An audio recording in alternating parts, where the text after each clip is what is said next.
উৎসাহিত কৰিবৰ কাৰণে অনুৰোধ জনালোঁ। আজি সভাত উপস্থিত হৈ মই দেখা তিনিটা পজিটিভ বা ধনাত্মক বিষয়ৰ বিষয়ে কওঁ। ভাল লাগিছে নৱম শ্ৰেণীৰ ছাত্ৰ ছাত্ৰীসকলে দশম আৰু দ্বাদশ শ্ৰেণীৰ ছাত্ৰ ছাত্ৰীসকলক শ্ৰদ্ধাৰ মৰম জনাই একোখনকৈ গামোচা প্ৰদান কৰিছে। বহুতো অনুষ্ঠানত আছিলোঁ, কিন্তু আজি মোৰ দেখাৰ সৌভাগ্য হ'ল এই শ্ৰদ্ধাৰ বিনিময়। ধন্যবাদ সকলোকে।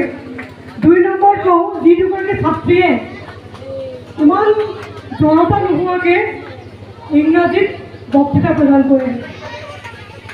অসম পিছপৰা ভাৰতৰ ভিতৰত অসমৰ ভিতৰত বুজাই পিছপৰা আমি জানো, এতিয়া নহয় কিন্তু আগৰ আছিলে, তাৰ ভিতৰত এইটো অঞ্চল আমি পিছপৰা বুলি ভাবোঁ। কিন্তু এনেকুৱা ইমান পিছপৰা অঞ্চলৰ দুগৰাকী ছাত্ৰীক সাৱলীলভাৱে ইংৰাজীত বক্তৃতা প্ৰদান কৰিছে।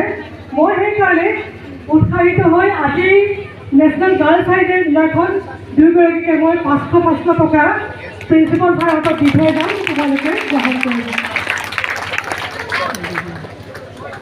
জীৱনটো উদযাপন কৰিব লাগে, জীৱন যাপন কৰিবৰ কাৰণে নহয়। Life is not for living, is for celebration. মই নকওঁ তোমালোকক দ্বাদশৰো অসম শ্ৰেণীৰ ছাত্ৰ ছাত্ৰীসকলক ছিনিয়ৰ ছেকেণ্ডেৰী বিদ্যালয়ৰ পঢ়াটো নিজৰ ধৰ্ম বুলি ভাবি লয়। সেইকাৰণে মই মোৰ 100% তোমালোকৰ ওপৰত বিশ্বাস।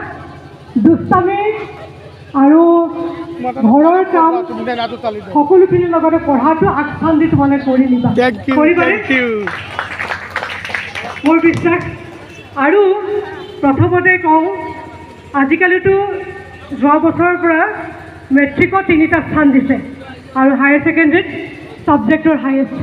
মই সপোন দেখি আছোঁ ইয়াত বহি লৈ অহা বছৰ 2025 এই বছৰতে এই মেট্ৰিক পৰীক্ষাত ৰিজাল্টত আমাৰ এই বিদ্যালয়ৰ পৰা যে কোনোবা এজনে বিশেষ স্থান অধিকাৰ কৰে আৰু দ্বাদশ শ্ৰেণীৰ ছাত্ৰ ছাত্ৰীসকলৰ পৰা